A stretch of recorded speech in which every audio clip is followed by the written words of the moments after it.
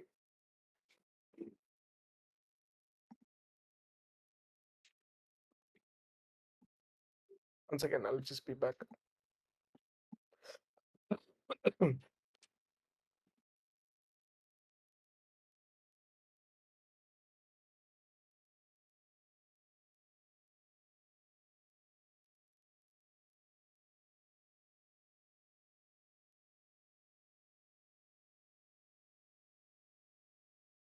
Sorry. Yeah. Yeah. What was I saying? Yeah. So current product is great. Management fees or APY outperformance from returns. Return on investing RDAC treasury in same projects as one. For two, can you give small context or approximate formula in the AMA on how that revenue will be split? See, I think I clearly mentioned as well, right? Like even in the chat, like there is nothing to give us a specific formula or anything yet, because we ourselves have to see how much is an outperformance looking like. I may say 33, for example, and if you end up with only $30,000 of excess profits, which is not even covering basic costs, then I cannot commit to a 33% there and then be like, okay, we are not break even for the month or the coming months or whatever. So we need a little more data. We know that a base amount we are going to hit like 30%, 40% for each of these opportunities, or 20% or 15, whatever that is, right? We know there is going to be a base amount, but how much is the excess after we give out for the stakers or participants can only be decided after we have a little more understanding of the payouts or payments, right? Like we need like at least, let's say, 4 5 movies or 3 4 other opportunities for us to look into and be like, okay, this is what's coming up consistently, and this is how much we can put it in. Yeah, so that's where I cannot give a specific formula at this stage, but I mentioned the split. We are looking at something like a moving forward, and then the V2, we are looking at something where it's easy to enter, easy to exit for people, pretty much like an RWA in that sense. While there will be a management fees, standard industry standard one, but the majority of the chunk for the team, the tokens or profits for the team as such, apart from buybacks, etc., will come beyond an outperformance. If our target is say 15%, for example, right? Consistently on scale. I'm talking about, so 25 30% is all great for small amounts, but if you want, if for scaling up for let's say $10 million or $5 million or $20 million, hitting even a 15% for us is massive, right? For anybody, for that matter, we'll get enough investments from people, and RWA is kicking off, right? For like crazy, right? Like whether it's the reinsurance or any of those things, or neutral, or whichever that, or prime, or whichever that product is. It's kicking really well, right? So for us, it's very simple right now, right? So we have to build a scalable model that's giving much higher returns than any of the other opportunities in the market right now, right? Like right now, getting a 6% on your USD is very hard, right? So for us, if for us, the target is say to hit like a double-digit number that's consistent, that is backed by assets like real estate or whatever that can be, right? Like where it is relatively safer than most of these protocols, or other things. And then we will be in a position to be giving out a split or the percentages as to uh, yeah, like whichever what percentage is going to go for buybacks, what percentage is going to the treasury, what percentage is going for rewards to the team, etc. So that will be based on a few more of those trials at least, right? Like at least let's say another 3 more months of trials, we'll have a little more idea of our payments and payouts.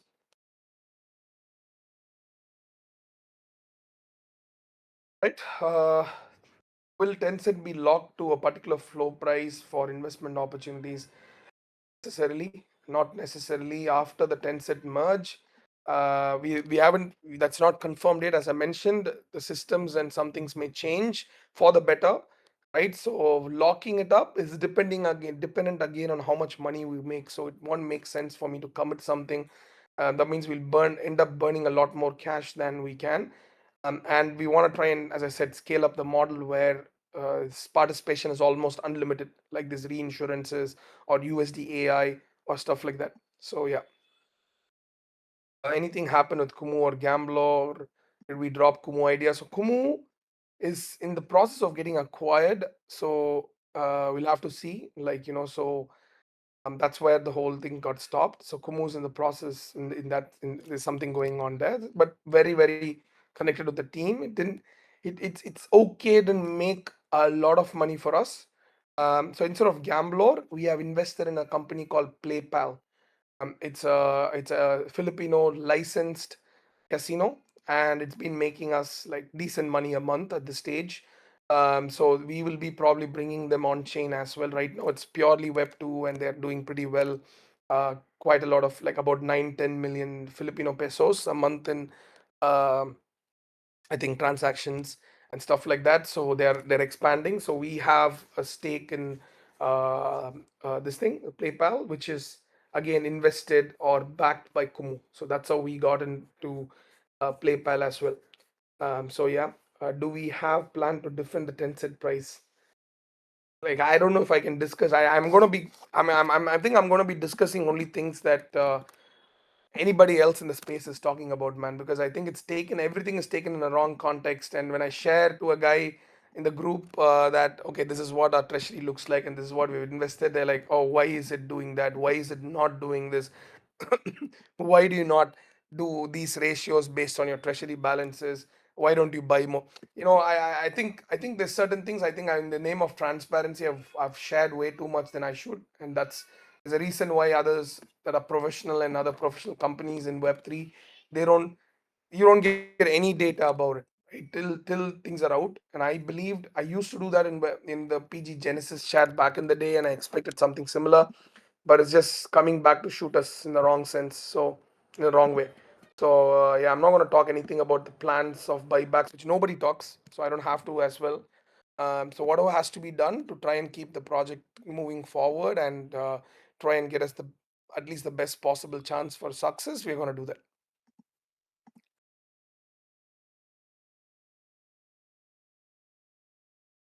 Just buy back my NFT for point 0.5 ETH. Definitely, bro. When ETH comes to $100, I'll do that. Don't worry. Anyways, Tencent airdrop or claim will be done after the first and third movie done. That means end of March. Tencent airdrop or claim is scheduled around March. Yes, we are doing it in March. So about like I think second, third week of Marchish.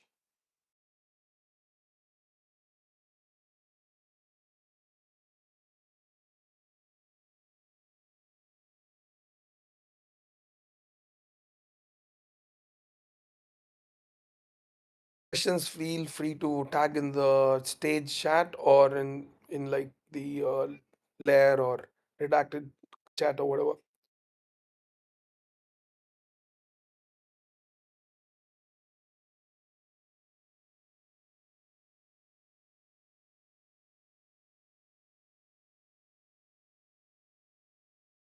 Anything else? Do we know when this is happening? Okay, do we know when this is happening? The director, it's about July, June, July, bro. So for the payment, June, July for that selection of the Jira Sans that we have done. So not forgotten. So yeah, around June, July.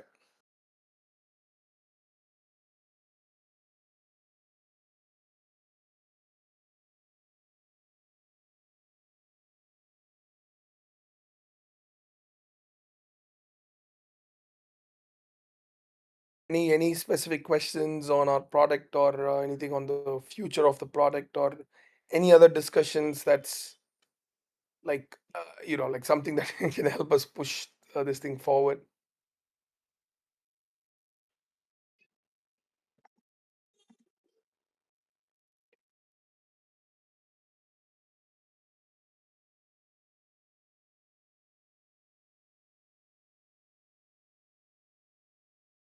We coming soon after current unlock? Yeah, we have. There's enough opportunities for us to keep it going. Just that we want to get the payouts out first for both these films. Where we get the payout from our partner Mugafi, and then we pay people out, and then we start our next offering instantly. So that's where.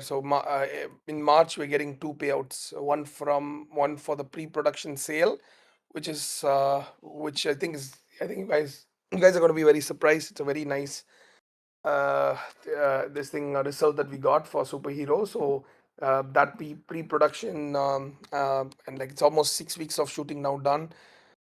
Like we have secured some revenue already upfront. So that payment's going to be coming out by third week of March, and then Swariagara payments also by third week of March. So once we do the payouts, then we bring the next opportunity.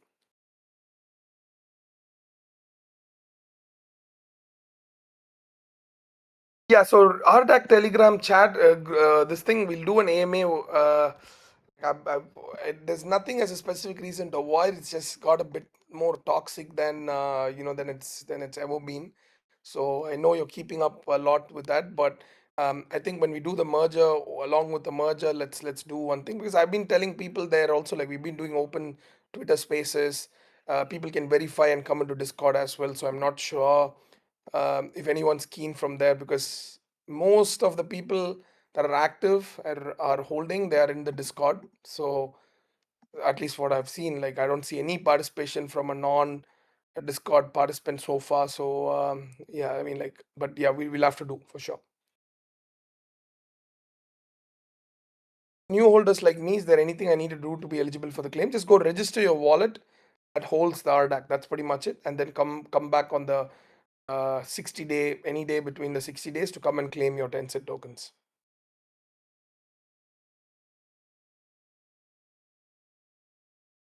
Staking for movies and other opportunities will be done on which website? Is Redacted website shutting down and moving to 10 set one, or there'll be something else? So Redacted group will exist. Most of the other things will be happening in 10 set or hosted on, like mostly 10 set, right? Like every other opportunity will be on 10 set. The Mugafi based opportunities or film based opportunities will be on the Mugafi launchpad, but that also we are planning to move into 10 set so that Mugafi can have the own page, but everything you can operate from within Tencent. That's how it's been developed. All the portfolio management, etc. So all the races and your portfolio, etc., can all stay within the Tencent this thing. But there's a lot of revamp that's been happening also on the Tencent website. So it's not that great. It's been pretty basic, but it's functional and no hacks, no this thing. Very very simple and functional. So yeah. For the new holders, I think I answered the question. I guess. Just register the wallet and you're good to go. What happens to the RDAC in wallets that are not registered or RDACs on SEX? It gets burnt. Nothing much to do. Like so we're getting delisted from Mexi. Bitget is ready to support, but we are discussing also how to go about the process of conversion, etc. So they have passed internal info as well for people to withdraw and come and register.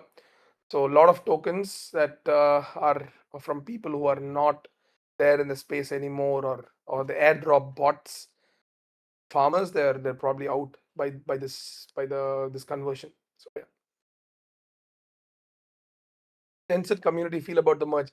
It's very simple. So I spoke to only the whales, to be very honest, right? The ones who are contributing heavily on uh, the Cinefy so far, Julius. So those who have contributed 60K, 50K combined, 40K and stuff like that. For them, it's like Tencent is an IDO platform. If someone's gonna call Tencent as failed, they don't understand business. As simple as that, right? Tencent is an IDO platform. They raise their funds, they build their product as an ICO platform. And did they do anything wrong? No, right? And the market is in a way where ICOs do not go well with people. Even I can bring 10 ICOs now for this month, but will you guys participate in this market? Even if it's a refundable round, absolutely not, right? We brought a couple of refundable rounds, had probably 5K contribution from Jira-san, even if it was fully refundable, like, and anyways the tokens did shit, so it doesn't matter. So for the Tencent community, it's two things, right? Either they let it die, wait for an IDO cycle, right? Which has happened 2-3 times. If you see Tencent chart, that's how it's always been. When this IDO is back, everyone wants access to these IDOs. How many times we have also seen 2017, 2020, 2022, 2024. 2024 IDO was like crazy as well, right? So we have seen this IDO seasons come and cycle maybe every 2 years. 26, maybe it's 27, maybe it can happen in 2 months. So there are two choices, right? And sits as an IDO thing, which they have promised and which they can continue and wait for opportunities and keep giving opportunities that don't make sense in a market like this. Or get opportunities where you're getting, like, opportunities to yield outside of these IDOs while this IDO dream is still on, not wait for it forever. Move into the DeFi, move into the RWA side of things, where there is volume, there is interest, and there's participation, and there's yield to be earned. So the whales I spoke to, they have nothing to lose. They bought these tokens, they have been holding, there's nothing for them to sell at these levels. I've mentioned very clearly too. Tencent is only dipping when BNB dips. It does not dipping because someone's dumping, because hardly anyone is selling, right? All the Tencent's dip, 99% of the dip is because of BNB, because it's tied to BNB. So if the market goes up, the BNB, of course, Tencent doubles or triples or even quadruples based on the BNB pricing so far at this stage, right? So which is good and bad, right? In a good market, it's going to be like 3-4x. Unlike it being linked to a USD where it's stabilized, it's linked to the BNB, and in a bad market it goes down, and it's okay, right? If it goes down, we can acquire a lot of those BNB for the treasury from our side. So that's why we went ahead with this whole thing, and it's got decent liquidity that's locked and burnt for 99 years, which allows people to easily exit even if they have to exit bigger amounts. So yeah, so Tencent community, by community I would only say the whales. They've been pretty supportive of this, right? Otherwise, you'd see a lot of dumps. And if you go, anyone smart enough to read the deck screener and whatever stuff now, but if you do that, if you do that, you would understand or see that like there's not been any crazy sell pressure as such, right? Like in thousands of dollars or anything like that. Only this thing. What is it? Um, uh, what do I say? Only BNB price going down and the AMMs or automated market makers selling or exiting. That's it. All right. Yeah, the whole liquidity exists in BNB, right? So it will be tied to BNB, but like as I mentioned, like for us, we are looking at it in two ways, right? For us, as an investment point of view for treasury, we either, when the tokens go down, we are not just buying or dumping USD and stuff. We are acquiring BNB at cheap price, which are okay to hold, right? So which gives us a reason. Or BNB goes up, awesome, that's great, and people are, even if there is nothing happening, the token price goes up, and people can exit if they want to exit.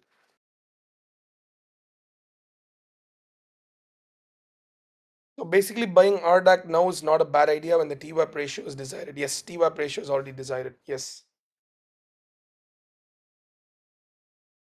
absolute new, but tokenomics here. So probably no questions, but I just wanted to say I've been a strong critic of the ecosystem of the past. And I'm still skeptical, but honestly, as of now, I think Sinify direction has been fantastic.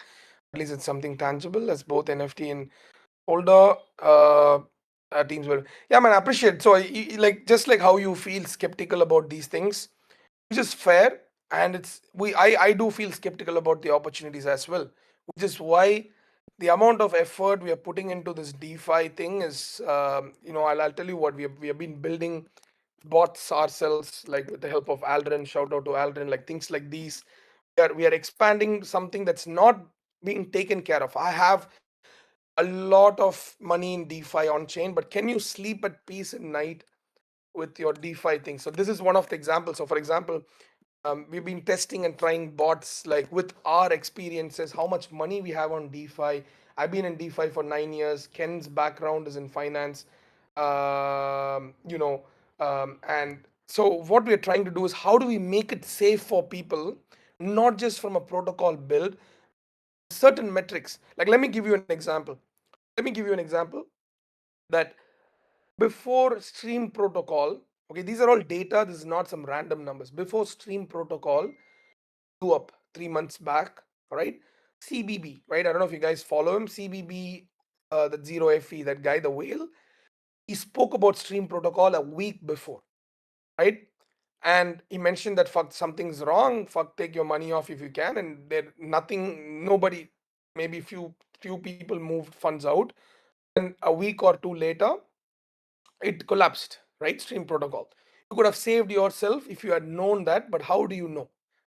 Keep knowing these things happening on Twitter. There's always smoke before, before fire or something. People don't, it's not just everything is not baseless FUD, including things people make about RDAC, right? There is some truth to every FUD, is what I believe, right? There's some truth, maybe not all truth, but some truth, right? So similarly with the DeFi side of things, it is scary for earning 4, 5, 6, 7% and getting fucked. Like it's not like Stream Protocol was a Ponzi offering 60%, 50% or something. They just offered 6%, 7%, and still they blew off. How do you safeguard yourself in a situation like this, right? Which are the things we want to focus on along with offering, right? Like, and at the same time, we are also skeptical of different offerings that we are doing, which is why we are offering capital protection, right? Nobody does that. There's a reason why we're doing it and putting all the funds on chain, is because we want to test it ourselves. We are also skeptical. We see there is an opportunity. Everything makes sense on paper, but you have to go into the field battle, see what's happening, right? And get you guys along with us on the ride. And then if everything goes well and our calculations are great, awesome, right? So far everything is good.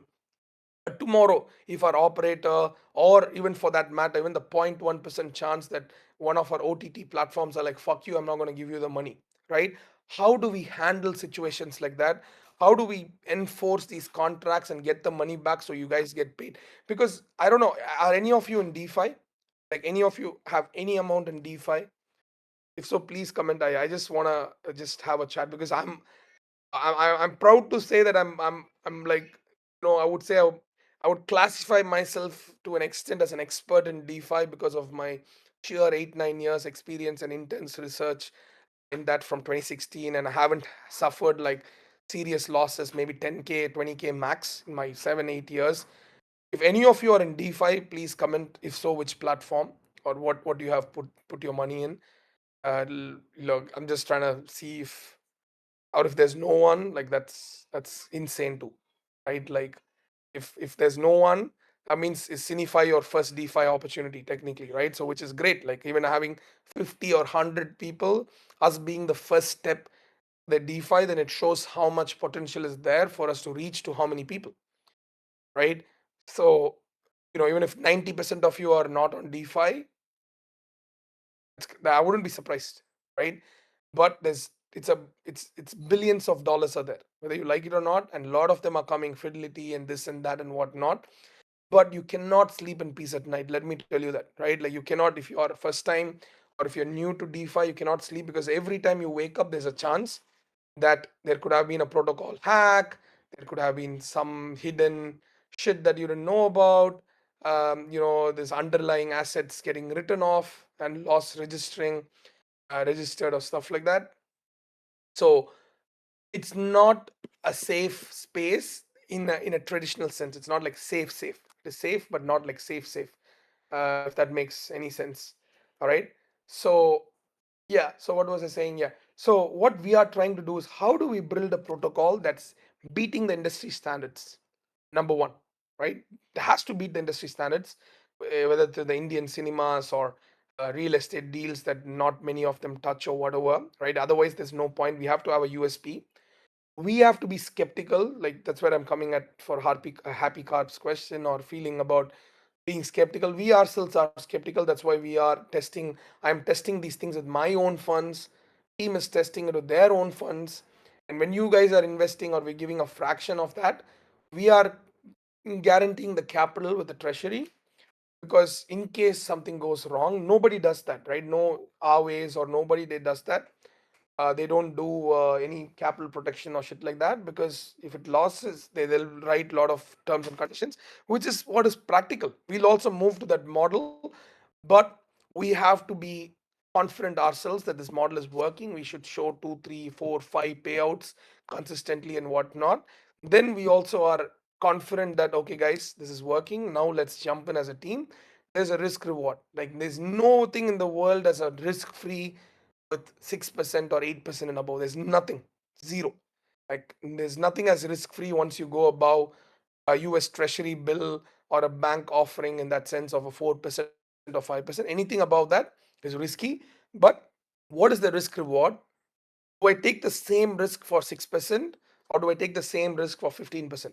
Right? Because that's where the or 18% or whatever, that's where the difference is going to be coming in.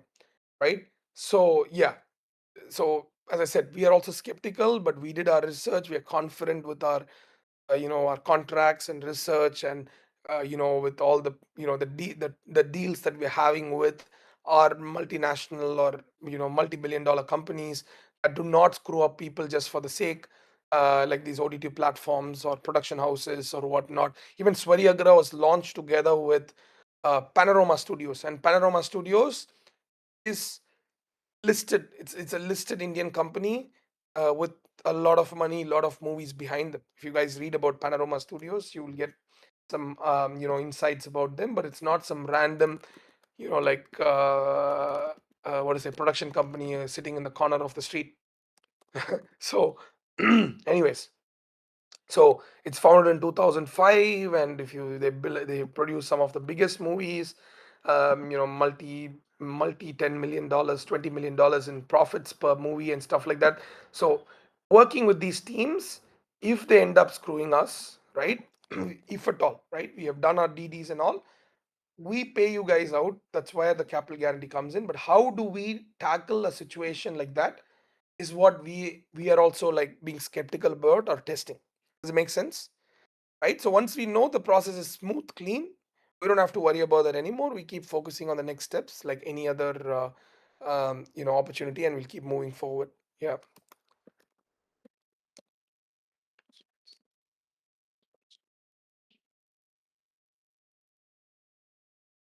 So yeah, just wanted to put it out there.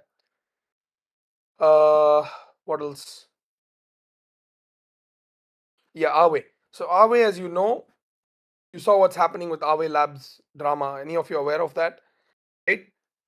What we want to do with our bot or our offering along with that is like uh, where you see this kind of FUD or something coming up, it's better to be safe than sorry.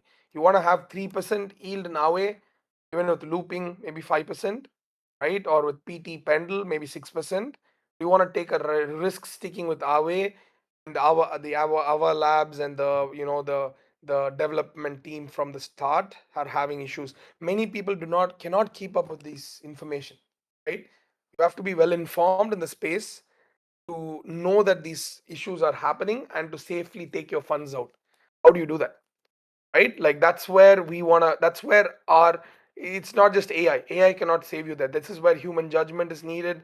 We need to load this AI bot with our past experiences and info to ensure that our risk assessment is stating that guys take it out for safety, right? You're like, why, right? And it's like, because there's a FUD going on. Why to take a risk for 6%? Take your money out, move it to something else, right?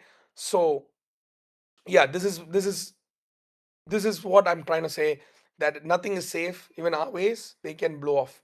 And anytime you think something is too big to fail, how many times have we seen things fail? Too big to fail, Three Arrow Capital or FTX or whatnot, and one Aave like moment can fucking destroy the industry. Yes, but how do we stick and stay away from these things to the best of the efforts? And with Aave, I would say, I'll tell you what, the risk that you have with Aave is the same as the risk you have with Cinefy.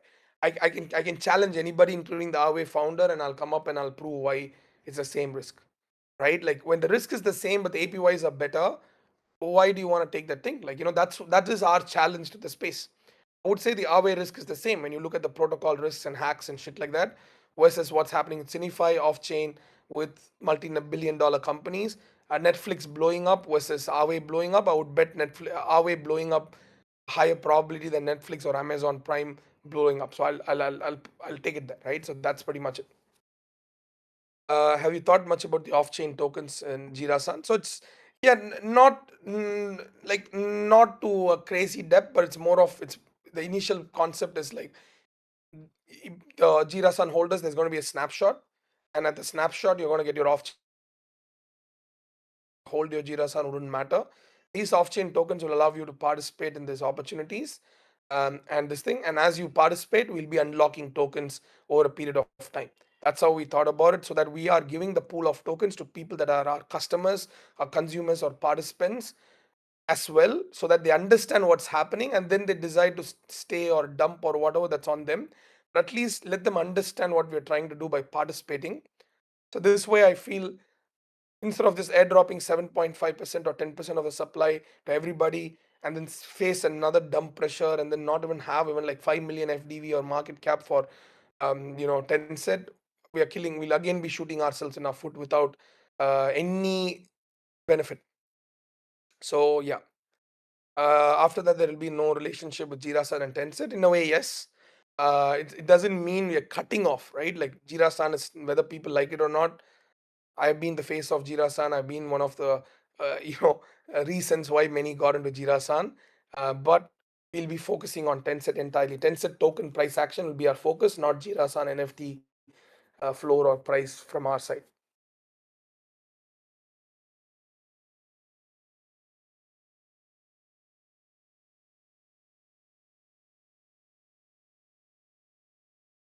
Is the future for the product going to continue giving the choice of staking versus Tencent? How does Tencent come into play? Okay, so there's two ways to look at it, right? So the first model is what we are doing. You can either stake your Tencent to get yield, right? You get, whether you want to put even $10 in our investment platform, that's fine. You want to stake Tencent, you get your yield, you get that opportunity, or you stake Tencent and you get opportunity to participate with USD. So you may get like a $10,000 ticket and you can make $3,000 in like 3 months, which is like converting to maybe 20%, 30% APYs or whatnot. And once you keep it staked, you can continuously keep getting a bunch of opportunities. This is the first step. Okay. Second step is, the second version too, it'll work like Maple, like how Maple and stuff are operating, right? Nobody has to stake our way or Maple for participating in those deals, but it's integrated through buybacks and etc., through platform fees, etc., as they grow bigger. And also, like, certain stakes to increase your yield from like 8% to 10% or 10% to 14% and things like that. That's why the token use case will turn towards. This way we attract wider audience, wider people, at the same time, maintain the demand for the token pricing also. Maybe you need a clean break also. Yeah, I think so, Julius.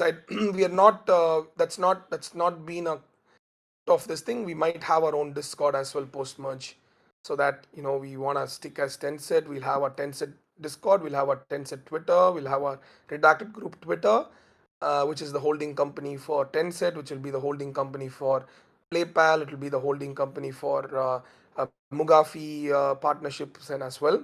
So we'll be sticking and focusing only on Tencent, maybe a separate Discord, and Telegram mergers or whatever. So yeah.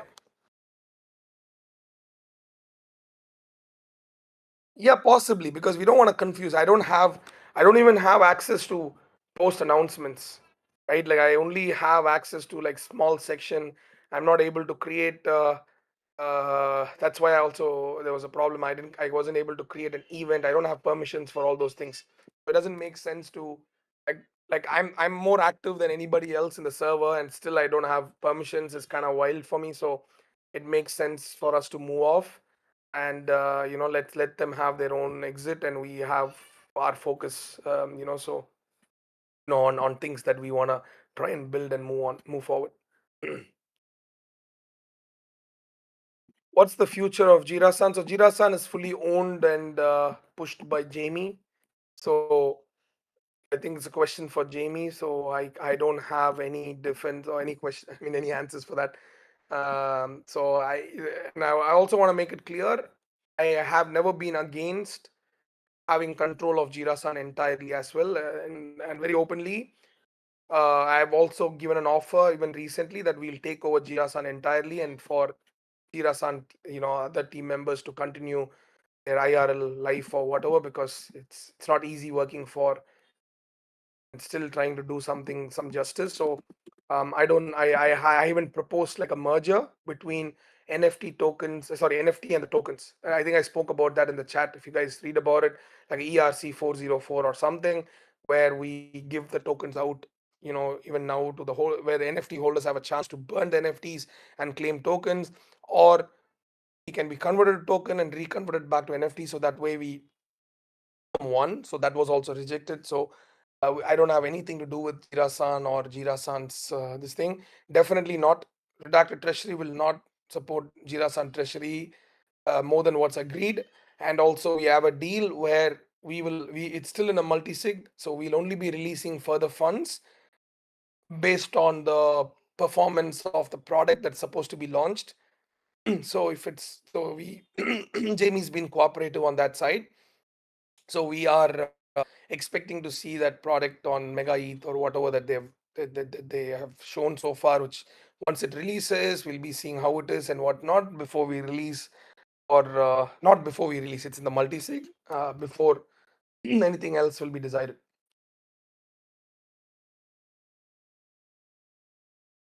The RDAC on the Jira-san for starters is going to be off-chain token, and will be converted to Tencent as and when people participate.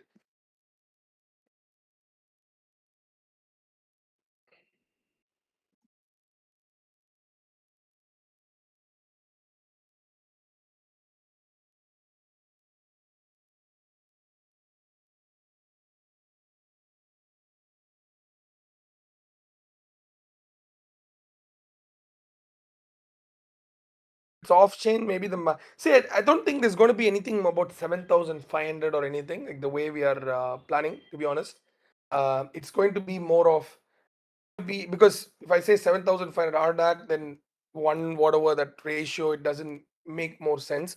So yes, you're right. Exactly. So it has to make sense in a way where the number is somewhat decent, right? You get like $100 worth of credit, for example, instead of like $5 worth of tokens. So I think it's going to depend on the number of Jira Sans that people may have or had. It's not going to be entirely like linear or anything like that, right? Like, or more, if people have less Jira Sans, maybe we give them more chance to participate to get the idea. And those who have more Jira Sans, we may give like a slight booster or something, so that, like, for holding it so long, like Madaras and Julius or whomever, you guys, if you have been having quite a bit of Jira Sans, where it's not just going to be a 7,500 random tokens that's sitting there and you get like $3 yield. It won't make sense. We want participation. Like, we want people to participate. We're happy to spend money for the first 3-4 months, even to write off our profits to give away the whole thing for the participants or stakers. The reason is this is acquisition cost, right? Acquisition cost is high, normally for any product. But once people participate or they have their skin in the game and they realize, oh, this is how it works, then things become easier. So it you're right in the sense, like it's not just going to be like, yeah, you stake 7,500 off chain and you get like $3. It won't make sense. So yeah, so I think yes. So from our side, the Jira Sans, we are giving away the off-chain tokens, and if you participate in any of the deals we are bringing in, you will get whatever as promised. Because at the end of the day, you are trusting us, you are participating in the product. Like this is a survival side for us, right? This is a survival side where if the product is successful, we are all going to eat well. It is a long road ahead, guys. I'm not. It's not like I'm delusional or I don't understand, but I definitely think we have a very strong shot at a success, especially with the market looks and are able to bring, and how many projects with shitty offerings are sitting at higher levels with no clear path or anything, right? I think from our side, I think we have a much better chance at success than anybody else. Is our strong belief.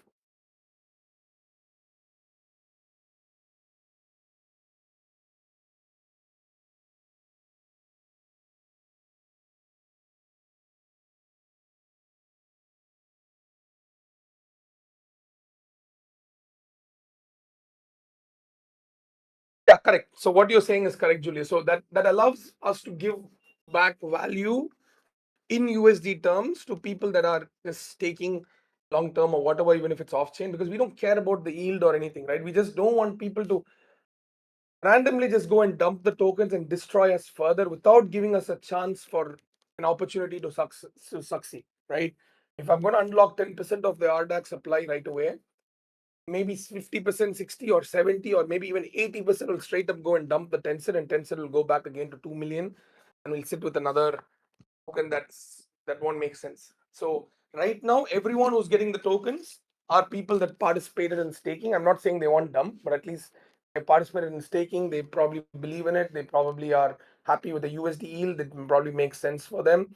So that's one set. And the second set is the holders of RDAC who are getting like 10, 20% lower than the current market price. So which means if they want to dump, they can dump now than trying to go to 10 set and then go and dump. So that and very less people have registered. So we are looking at a very so far the registration numbers are very minimal.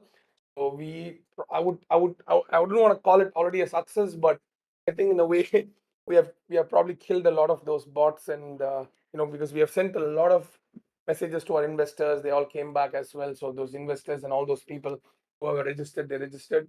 But the remaining bots and airdrop farmers and stuff, no way in hell they're gonna come in and like bother claiming like 5,000 RDAC in like 100 wallets or something. So that's probably what we see as a win, especially the tokens in Mexi and other exchanges. It's all getting killed.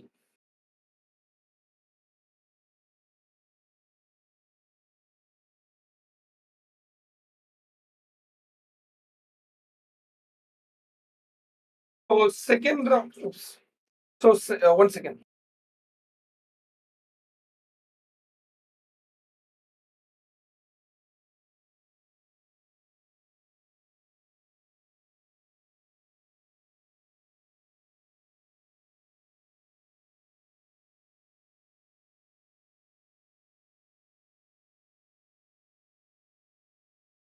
Yeah. So what was it? Vesting.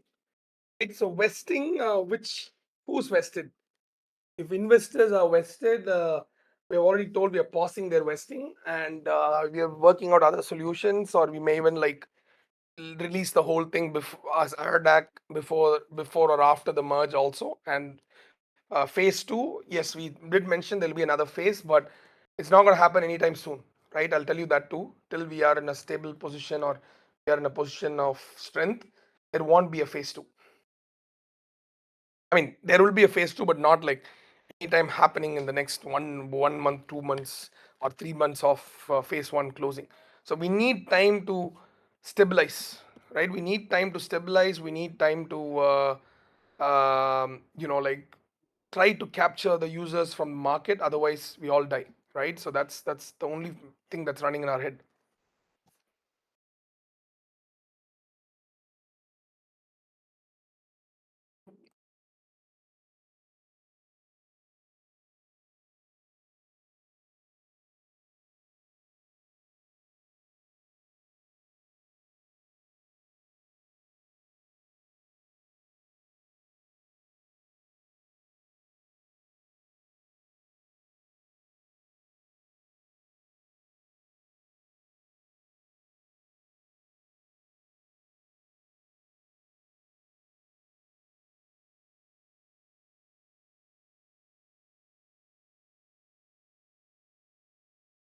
Any other questions? I didn't.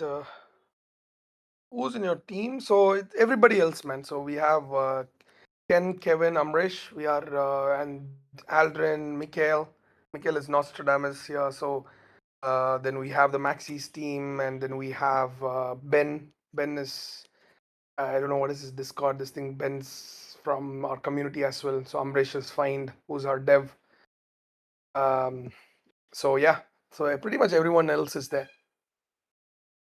So I agent side. I mean, sorry, the Jira-san side. It's Jamie, Master San, G, and I don't know Wing.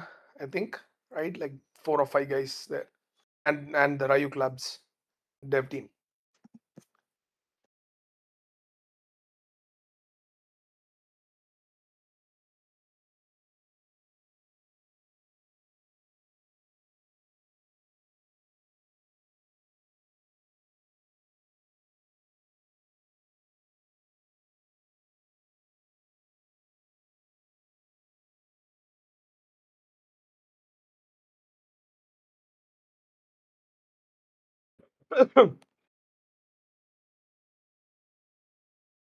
Any questions I missed? Any others? Any other?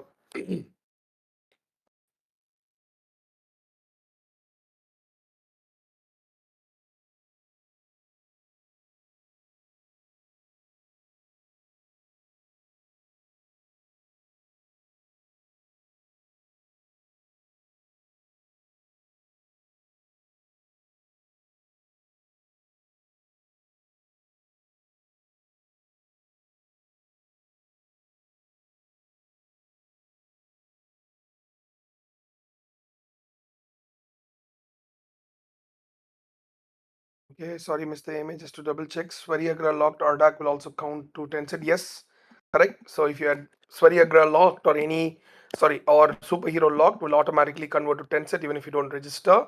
But if you have more 10 set, more Ardak in the wallet, you have to register. Or at least, uh, no, actually the wallet that you use to send is already whitelisted. So you're all good. Essentially, I can't see my Swariagra staked Ardak on my page. Don is looking into my ticket. Hopefully it'll be resolved for sure. For sure, I think, or I don't know if Aldrin did a manual staking for you. Some of them they missed, and Aldrin collected their things manually. So I don't know if you are in the soft staking category or whatnot. But official date for merge not yet, but definitely happening in March, probably second or third, just after the registration, 1 weekish, 1 to 2 weeks.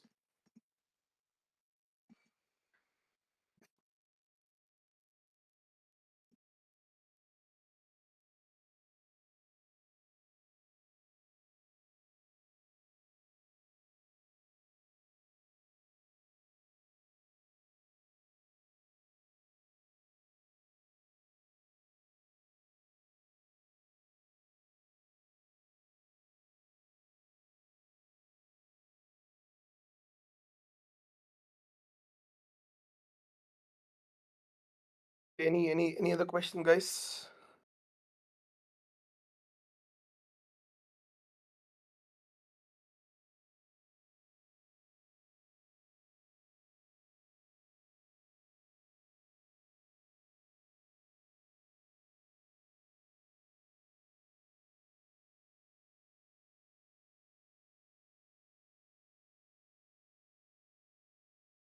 If the TWAP is 0023 current price, what's stopping people from doing arbitrage and dump on merge? because it's not, as I said, like we can do it ourselves. We can buy it off ourselves, but I don't think many first understand that that's the case, which we have kept it also intentionally that way. And second thing is, like, it's not like you're going to have how do I say, uh, if it's not like there's going to be multi big huge amount of purchase that can happen to uh, your people are selling it to us basically. Okay, like, so all these dumps that's happening, they're selling to us. Maybe they don't understand, maybe they don't realize that this is something they can do. And it's not like it's a lot of this thing. Maybe 5 10K is going to pump it back up or $2,000 maybe at most. Let it be, right? So that's again, it's on them how they view this as a risk reward and stuff like that. So yeah.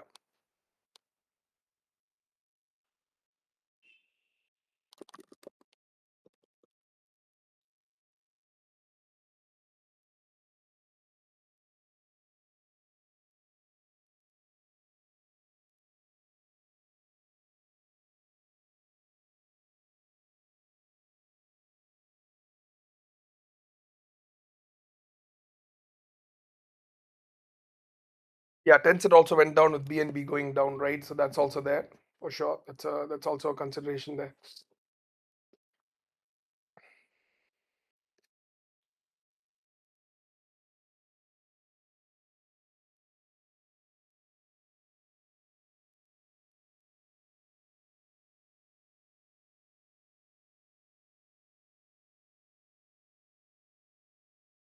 So Tencent's TWAP is set for those who have not staked. So those who have staked, it's a dollar to dollar term, so none of the pricing matters, if that makes sense, right? So you'll get your Tencent based on USD calculations.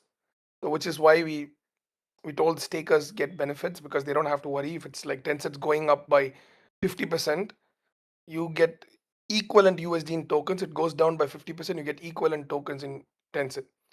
So around the time of merge, yes, right. So yeah, see, I don't know how to say this, man. Like like there have like something openly, I'll tell you guys, right? Like there have been discussions, and it's not like for the funds we have, we could have pumped our DAC to win like 100 million if we want right now, right? But it's just like it's for fun, it's happy, you can have all this fun and shit.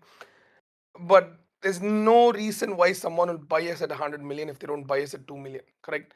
So yeah, I mean, so that's always been the reason, like, it's just to, if we, sometimes I've also felt the pressure and be like, fuck it, let's just like pump it, let people be happy. But who's going to buy it? You'll have a small, you'll have a dump, and it'll come back to the level where the space values it at. So until unless we have that this thing, right, none of these price matters otherwise, right? Like most of you are down 80%, 90%, right? Like if you had participated or minted, maybe 10 20% are in profits at most, if at all. I don't know. Like if you minted Jira Sans, you sold Jira Sans, rebought it, and then got the tokens, I don't know, right? I'm just saying very openly, right? So we're all down a lot, right? So for us to give it a real shot, this doesn't, these small 5 10% do not make a huge difference in my opinion, right? It's only about what we can do from here, that we can try and reach to those levels, because otherwise everyone's down, right? Like you're down 80 90% down with most of the tokens, not only us.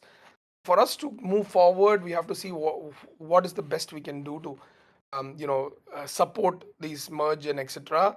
And how do we try and get the liquidity from different users, different user base that is then said, while at the same time not put ourselves in a very tough situation.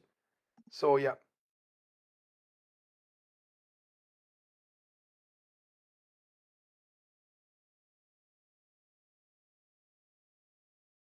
I'm really down on Jira San Redacted. I bought over a Launchpad 2K RDAC. Yes, I know. I'm not, again, I'm not, we know that very clearly, right? Like it's very obvious.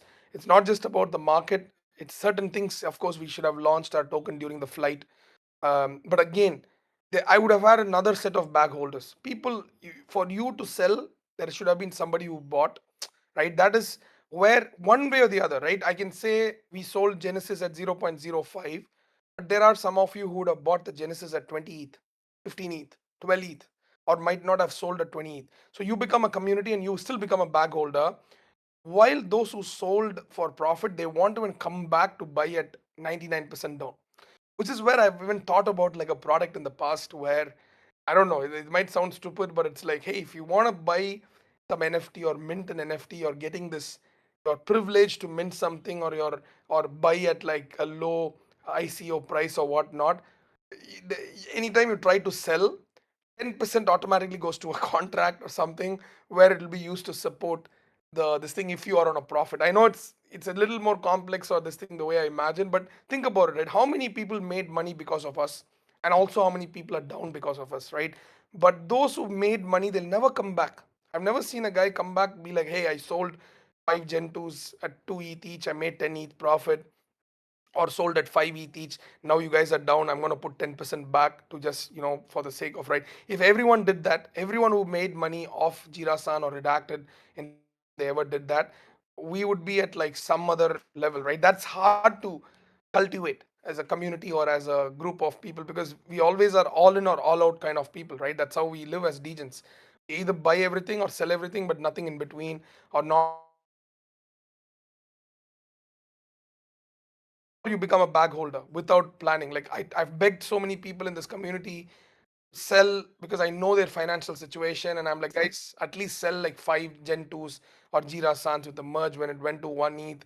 Like I understand and appreciate the support, but you should be mentally prepared to support us even at these levels, which is not easy. And it's not easy. Even I don't know if I'll support meme land now. Right? I've been down. I lost so much with meme land. I lost so much with even Pudgy Penguins. I bought late, whatever. That's my this thing. I can't go and blame Luca for that, or revolving games, or Portal for that matter, or anything where I didn't sell these tokens for supporting people, supporting projects, whatever shit, right? But I cannot blame anybody. However, when I think about it, right, okay, what has happened. We can only think about what's that step moving forward, and how do we try and make sure that we build a model that's we show loyalty. I think is let me tell you something, right? Like I think what I realized with this journey is that rewarding loyalty is not about how long you have held something.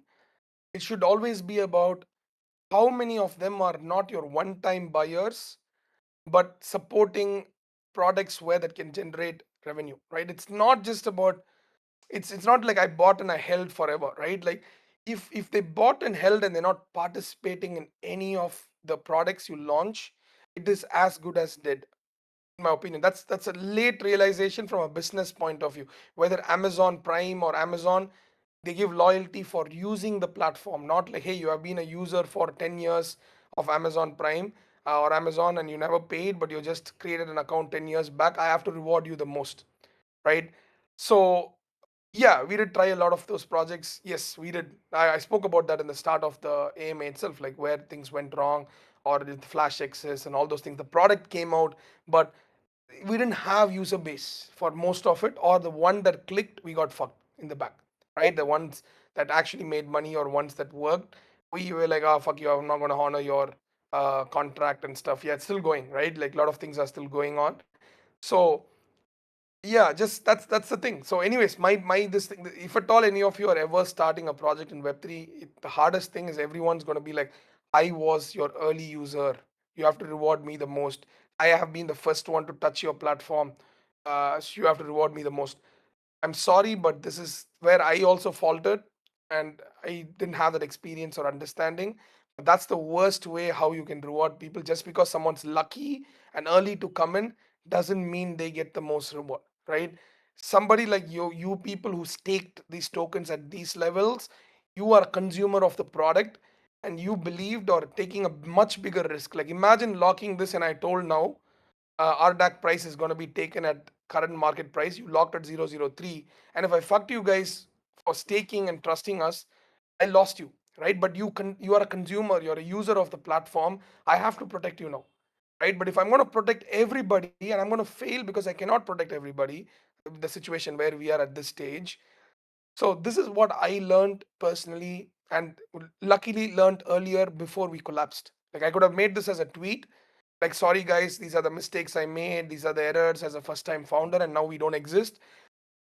We've been, the universe has been kind, and our team has been a lot more adjusting and understanding allow us to, scale down on our salaries bad, go up on salaries when shit is good.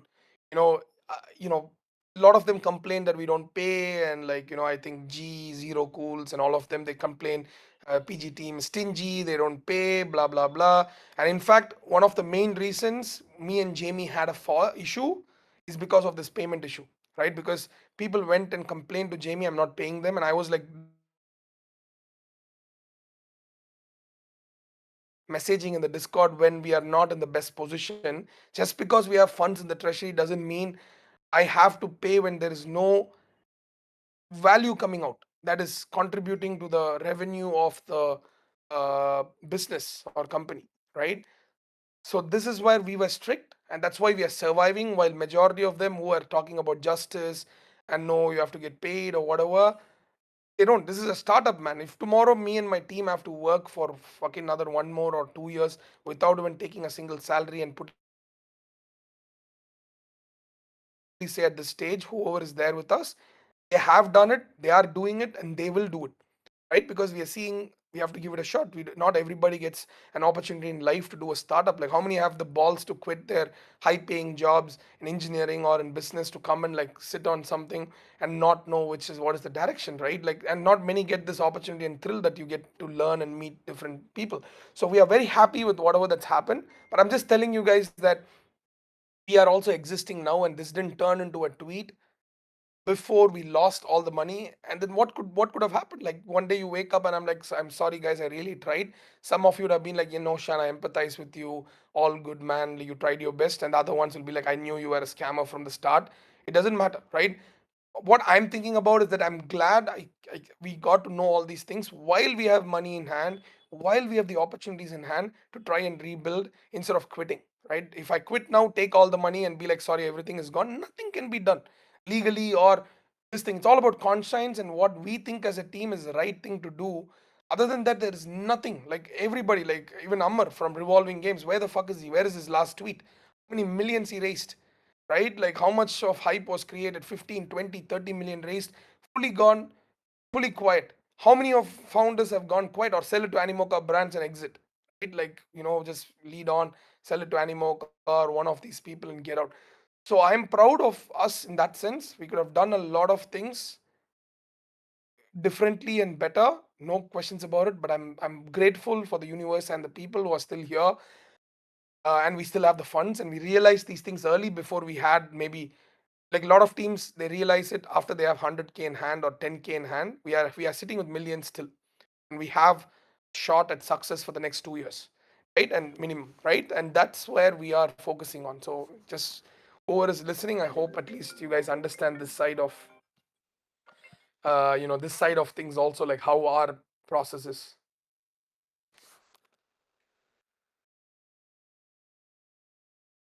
Yeah, even we lost a lot, man. We as PG cap, and personally it's over like $600,000 on revolving. I don't complain anybody for token performance going down, but I get very mad when they don't respond, when they're not even present, they don't make any tweets, they don't make any effort to even try and uh like what to say, try, at least give it a shot. It's okay.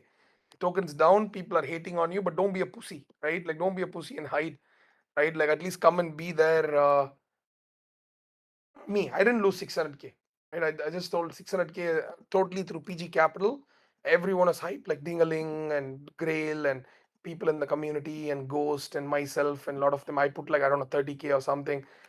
So anyways, the point is that you took money from people. At least try your best. You have the money in hand, at least try, instead of just like not being present or not being available is when I get mad. Otherwise, I don't, like, I cannot talk. I'm not like a successful token founder to give advice to other people, but at least I'm there trying to pivot and trying to make things work while most of them are sitting and enjoying. So yeah.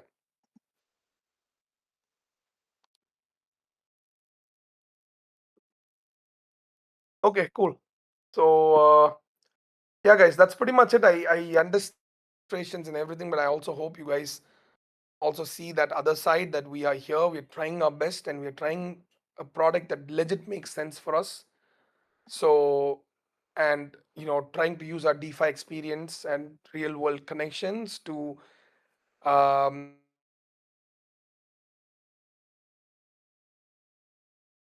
not just the people here, but the whole space, family offices or whomever.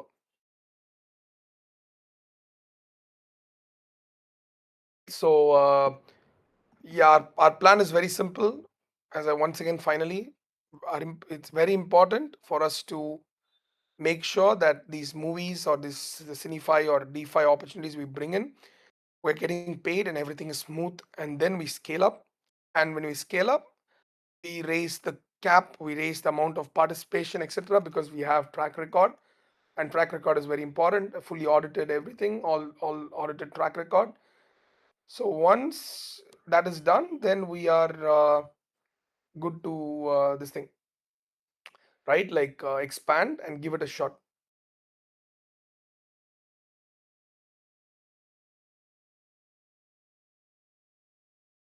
I'll talk to them about it. Showing whether wallet are registered. That's probably a good one. Let me check.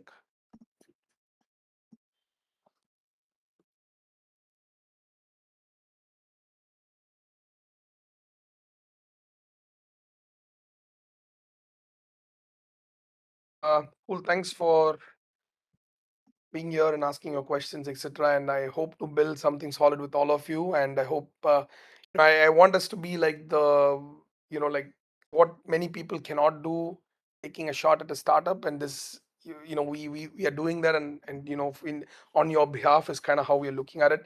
So yeah, I'm very excited for what we have to offer or what we're bringing on that's missing in the space, and definitely mine, Kevin's, Anson's, and others' experiences on the DeFi side and the RWA side to bring these opportunities, curated opportunities, and like try to reduce the amount of risk from all these random DeFi protocols is kind of where our focus is at this stage. So yeah, thanks, guys.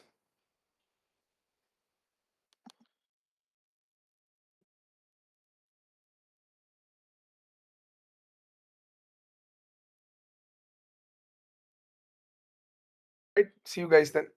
Bye.